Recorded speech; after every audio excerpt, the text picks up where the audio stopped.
ഈ പാതിരാക്ക് മട്ടുപ്പാവിൽ ആരാ ചവിട്ടി പേടിപ്പിക്കുന്നത്? സുൽത്താൻ ഗോവണി കയറി ചെന്നു. നോക്കുമ്പോൾ ഒരു പരിചയമില്ലാത്ത ആൾ മട്ടുപ്പാവിൽ ഉലാത്തുന്നു. യാതൊരു പരിചയവുമില്ല.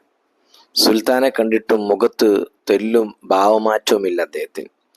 തന്നെ കണ്ട് പരുങ്ങുമെന്നായിരുന്നു സുൽത്താന്റെ കണക്കുകൂട്ടൽ. പക്ഷേ കണ്ട ഭാവം നടിച്ചില്ല. നട്ടപ്പാതിരാക്ക് കാര്യമായെന്തോ തിരയുകയാണ് അയാൾ. എന്താണാവോ നഷ്ടപ്പെട്ടിട്ടുണ്ടാവുക? എന്തായാലും കൊട്ടാരത്തിന്റെ മട്ടുപ്പാവിൽ തിരയാൻ ഇയാൾ ഇവിടെ ആരുമല്ലല്ലോ, സുൽത്താൻ മനസ്സിൽ പറഞ്ഞു.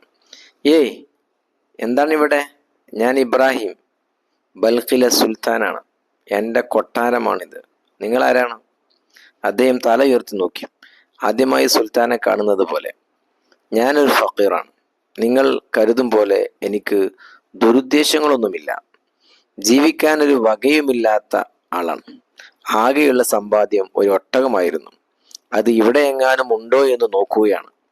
നിങ്ങളും കൂടി സഹായിച്ചാൽ ഉപകാരം. കൊട്ടാരമുകളിൽ ഒട്ടകത്തെ തിരയുകയോ? നിങ്ങളൊരു വിഡ്ഢിയായി പോയല്ലോ. ഒട്ടകത്തെ ആരെങ്കിലും മട്ടുപ്പാവിൽ തിരയുമോ? അതും കൊട്ടാരത്തിൽ? അല്ലെങ്കിലും ഒരൊട്ടകത്തിന് ഈ ഗോവണി കയറി വരാൻ കഴിയുമോ? കഴിയുമെന്ന് വെച്ചാൽ തന്നെ കൊട്ടാര കവാടങ്ങളിലൊക്കെ പാറാവുകാരുന്നില്ലേ? എന്തെങ്കിലും പറഞ്ഞ് നേരം തുലക്കരുത്. കാര്യം പറയൂ. ഇബ്രാഹിം ക്ഷുഭിതനായി. അപരിചിതൻ കുലുങ്ങിയില്ല. അയാൾ നല്ലൊരു ചിരി ചിരിച്ചു. പിന്നെ ചിരി ഉച്ചത്തിലായി. അയാൾ ഇബ്രാഹിമിന് നേരെ എന്തോ അർത്ഥം വെച്ചുള്ള നോട്ടം എറിഞ്ഞു. അപ്പോൾ ആ രാജാവ് ചോദിച്ചു, നിങ്ങളെന്താ ചിരിക്കുന്നത്? പരിഭ്രാന്തി മറച്ചു വെച്ചാണ് സുൽത്താൻ ചോദിച്ചത്. എനിക്ക് ചിരിക്കാൻ വകയുണ്ട്. നിങ്ങൾ വിഡ്ഢിത്തമാണ് ഇപ്പോൾ പറയുന്നത്. ഒട്ടകത്തെ മട്ടുപ്പാവിൽ തിരിഞ്ഞിട്ട് കാര്യമില്ലെന്ന് നിങ്ങൾ പറഞ്ഞല്ലോ. അങ്ങനെയാണെങ്കിൽ ഞാനൊന്ന് ചോദിക്കട്ടെ, സുഖലോലുപന്മാരുടെ കട്ടിലിൽ ദൈവത്തെ തിരഞ്ഞാൽ കിട്ടുമോ?